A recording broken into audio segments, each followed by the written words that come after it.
भाजपा को जरूरत है या फिर एनडीए को जरूरत है मुकेश सहनी? भारतीय जनता पार्टी को, एनडीए को निषाद समाज के मत का जरूरी है, व्यक्ति का जरूरी नहीं। निषाद समाज के मत का जरूरी, इसलिए कि जिस देश के आज़ादी में 10 लाख से अधिक पूर्वज कुर्बानी दिए थे, उस देश में उन तमाम शहीदों के सपनों को साकार करने के लिए किसी एक व्यक्ति का नहीं, देश के हर एक पूत का जिम्मेवारी है। विपक्ष की बात छोड़ देते हैं, नेताओं की बात नहीं करते हैं, बिहार की बात करते हैं। बिहार में अपराध बढ़ रहा है। अभी 3 दिन पहले एक महिला जो है, जो कि नाबालिग है, उसके साथ रेप की घटना हुई है। इस पे क्या कहेंगे? इसमें किसी विपक्ष वालों ने तो कुछ बोला नहीं। बिल्कुल आप सही कह रहे हैं, बिल्कुल आप सही कह रहे हैं।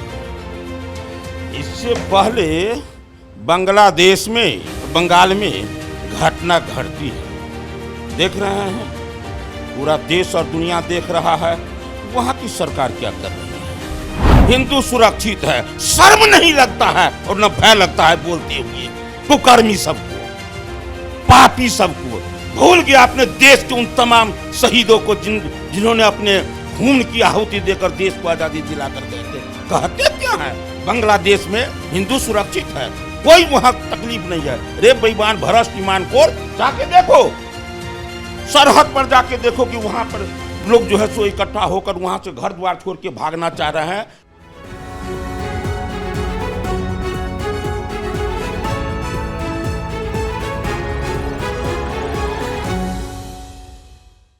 नमस्कार, कैपिटल टीवी बिहार देख रहे हैं आप और मैं हूं आपके साथ आत्मजा। देखिए, 2025 का बिहार विधानसभा चुनाव जो है काफ़ी करीब है। सभी पार्टियां तैयारियां कर रही हैं, लेकिन पूरे देश में एक मुद्दा जो है गरमाया हुआ है, वह है एससी और एसटी के आरक्षण को लेकर के। बीजेपी इस पे अपना स्टैंड रख रही है, लेकिन राजद वाले जो है इसका इस्तेमाल कर रहे हैं। तो हमारे साथ आज बिहार सरकार के मंत्री हरि सहनी जी मौजूद है। आइए हम उनसे इस मुद्दे पे बातचीत करते हैं और जानते हैं कि उनका क्या ओपिनियन है।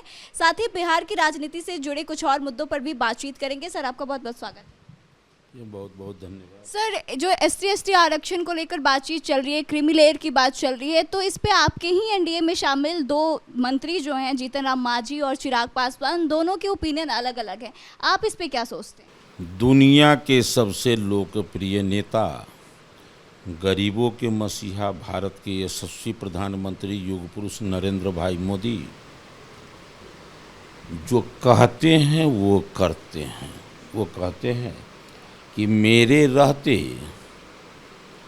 एससी हो, एसटी हो, पिछड़ा अति पिछड़ा हो, ये किसी का भी देश में हक छीना नहीं जाएगा। किसी में औकात नहीं है जो उसको छीन ले। संविधान का सम्मान करते हुए कहीं किसी को हक छीना नहीं जाएगा। और राजनीति की बात है तो राजनीति तो अब रहा नहीं। अब तो केवल राजनीति में लोग कहते हैं थोड़ा सा कूटनीति। अब तो कुछ बाबू हैं जो थोड़ा सा राजनीति, पूरा कूटनीति पर चलते हैं। पूरा चुनाव झूठे के दीवार पर जो है मकान खड़ा कर लेते हैं। जिससे टेंट लगता है ना, 2 दिन में तैयार कर लिया, शादी हो गया, 1 दिन के बाद देखिएगा पूरा साफ। जहाँ पर लगता रहता है कि बहुत सुंदर बिल्डिंग है, वो साफ, क्योंकि वो टेंट है। तो उसी टेंट की तरह झूठ बोलकर राजनीति करते हैं। आरक्षण समाप्त कर दिए जाएंगे, संविधान खतरे में आ जाएंगे। सर, लेकिन एनडीए के ही एक नेता सपोर्ट कर रहे हैं और एक नेता विरोध कर रहे हैं, तो फिर इसमें कौन कूटनीति कर रहा है? बता रहे हैं, हो सकता है वो अपने समाज के विषय को ध्यान में रखकर, हो सकता है कि कुछ मजबूरी में बोल दे। वास्तविकता देश के लोगों को पता है कि भारतीय जनता पार्टी का एक एक कार्यकर्ता, एनडीए के कार्यकर्ता, सभी के सभी समाज के अधिकार के सम्मान में वो विषय को रखेंगे और हक दिलाने का। समाज का जो विभाग है उसके मंत्री आप हैं, तो आपका अपना क्या ओपिनियन है कि क्रीमी लेयर रहना चाहिए जो लागू करने के लिए सुप्रीम कोर्ट ने सलाह दी है, वैसा होना चाहिए, या फिर जैसा कि नरेंद्र मोदी की सरकार कर रही है कि संविधान में ऐसा मेंशन नहीं है तो नहीं होना चाहिए? आप किससे सहमत हैं? अभी नरेंद्र मोदी जी के द्वारा, केंद्र के द्वारा जिस तरह का जो डिसीजन हुआ, इसका सम्मान पूरा देश कर रहा है। हम भी उसके साथ हैं। सर, विधानसभा का चुनाव होने वाला है और मल्लाह वोटरों को लेकर भी कहीं ना कहीं देखा जाता है कि सभी पार्टियां चाहती हैं कि हमारे पक्ष में आ जाए, और बिहार में मुकेश सहनी का भी नाम काफ़ी जाना जाता है। आप भी सहनी समाज के बड़े नेता माने जाते हैं, तो क्या लगता है कि सहनी का वोट पाने के लिए भाजपा को ज़रूरत है या फिर एनडीए को ज़रूरत है मुकेश सहनी की? भारतीय जनता पार्टी को, एनडीए को निषाद समाज के मत का जरूरी है, व्यक्ति का जरूरी नहीं। निषाद समाज के मत का जरूरी, इसलिए कि जिस देश की आज़ादी में 10 लाख से अधिक पूर्वज कुर्बानी दिए थे, उस देश में उन तमाम शहीदों के सपनों को साकार करने के लिए किसी एक व्यक्ति का नहीं, देश के हर एक एक पूत का जिम्मेवारी है कि अपने उन तमाम देश के शहीदों के सपनों का भारत बनाऊं। उसमें कोई खास बाबू का योगदान नहीं है। खास बाबू सब तो नाम ले ले के कहते हैं ये जात की पार्टी है, जात की पार्टी है, और जीते हैं सिर्फ और सिर्फ अपने नाम के लिए, अपने परिवार के लिए। आप किनकी बात कर रहे हैं? आप जिनका भी बात कर लीजिए। अब बताइए तो, अभी आरजेडी को पूछते हैं लोग शेर जैसा बड़ा है, काम क्या करते हैं? ये हमारी जात की पार्टी है, जात के लिए जी रहे हैं। भैया तो जात के लिए जीते तो जब हम विपक्ष में थे तो 3 महत्वपूर्ण पद था, नेता प्रतिपक्ष, विधानसभा नेता प्रतिपक्ष, बिहार विधान परिषद और अध्यक्ष। ये 3 पद था। उस 3 पद में हम 3 जात नहीं 3 वर्ग से थे। हरी सहनी अति पिछड़ा, सम्राट चौधरी जी अध्यक्ष पिछड़ा, अभिजय सिन्हा जी 3 वर्ग से थे। अभी क्या है? अभी है 3 पद, अभी भी है, चूँकि विपक्ष में अब वो है, तो 3 पद और 1 परिवार, पिताजी, माताजी, पुत्र जी, 3। तो वो लोग बोलते हैं वो, लेकिन जीते हैं वो लोग परिवार के सुरक्षा के लिए। तो इसलिए उन लोगों को ये कूटनीति करने दीजिए। भारतीय जनता पार्टी, नरेंद्र भाई मोदी दुनिया के मानचित्र पर देश का सम्मान बढ़ाने का काम किए हैं, वैसे थोड़ी हुआ है। सर, आप कह रहे हैं कि निषाद का वोट पाने के लिए किसी व्यक्ति विशेष की ज़रूरत नहीं है, लेकिन निषाद के आरक्षण का बात तो हमेशा से करते आ रहे हैं। मुकेश सहनी उनके हक का बात कर रहे हैं, और आप अभी मंत्री हैं, इसके बावजूद भी निषाद आरक्षण को लेकर कोई फैसला नहीं आ पाया है।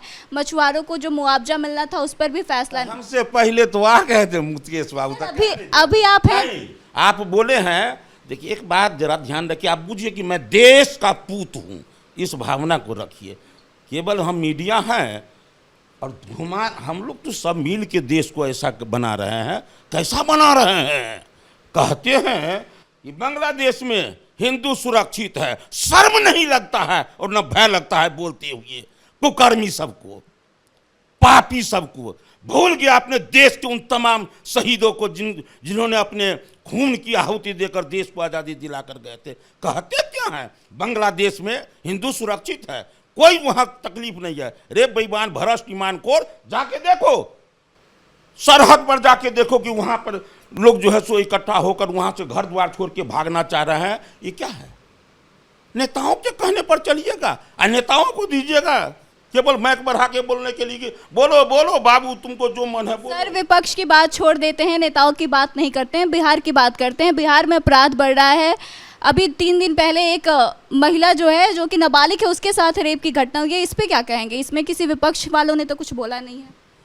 बिल्कुल आप सही कह रहे हैं, बिल्कुल आप सही कह रहे हैं। इससे पहले बांग्लादेश में, बंगाल में घटना घटती है, देख रहे हैं, पूरा देश और दुनिया देख रहा है वहाँ की सरकार क्या कर रही है। और बीच में आप देखें यूपी में घटना घटती है, एक निषाद के पुत्री के साथ, नाबालिग बेटी के साथ घटना घटती है, और उस बच्ची का पिता भी नहीं है, वो पहले ही गुजर चुके हैं। और जब इस विषय का उद्भेदन होता है तो हमारे उस यूपी के मुख्यमंत्री, जिनका आन बान शान से आज पूरे भारत में सम्मान के साथ उन्हें देखा जाता है, वो कैसा कठोर वो निर्णय लेते हैं, परिणाम सामने आता है। तो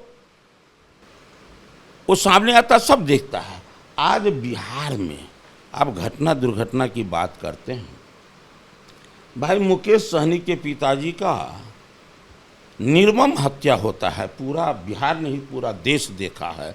और जब वो ऐसा होता है तो एक जमाना था आरजेडी के कार्यकाल में, जब 7 दिन 8 दिन 10 दिन में तो केस नहीं दर्ज होता था। आज का एक जमाना है कि 6 घंटा में वो मुजरिम पकड़ा भी जाता है और जेल में भी वो बंद हो जाता है।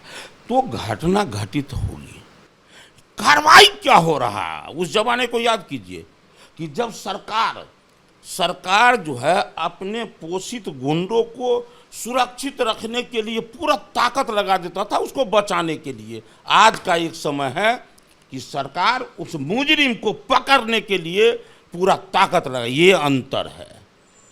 मौत हत्या, ये मौत है, हत्या है। लेकिन जब गंभीर होकर देखेंगे ना तो थोड़ा सा हत्या में अंतर हुआ है। मैं हमेशा बोलता हूँ कि हत्या पहले होता था और आप आज हो रहा। क्या अंतर है? अंतर ये है कि पहले पेशेवर हत्यारे हत्या करते थे, कहते थे फलाने बड़का गैंग जा रहा है, ऐसे ऐसे लीडर के तरह पता चलता था कौन है, तो भाई फलना गैंग का लीड अति है, शूटर है, और शूटर के द्वारा हत्या होता था, सुपारी किलर के द्वारा हत्या होता था। एक वो जमाना था। आज भी हत्या हो रहा है। कौन? गांव घर में कहीं किसी से रंजिश है, कुछ झड़प हो गया, मार दिया, जिससे हाथ नहीं टूटना था वो सर पर लग गया, मर गया। तो ये उस समय के मौत हत्या में अभी की हत्या में अंतर है। आपको भी दिल से स्वीकार करना। थोड़ा सा जो लोग देखेंगे, केवल पार्टी नहीं अपने देश को देश समझकर देखेंगे तो पता चलेगा बहुत परिवर्तन हुआ है। चाहे यूपी हो चाहे बिहार हो, जमीन और आसमान का फर्क हुआ। आप इसी बिहार को ना, आपके बिहार को, मेरे बिहार के, हम सबके बिहार को लोग जंगल राज का उपाधि दिया था तो कोई भाजपा के लोग नहीं ना दिए थे। अदालत क्यों? यहाँ रोड नाला सड़क बिजली पानी शिक्षा चिकित्सा लॉ एंड ऑर्डर सब समाप्त था। लेकिन जब एनडीए की सरकार बनी, डबल इंजन की सरकार बनी, बिहार का कायाकल्प हुआ, हर क्षेत्र में विकास हुआ।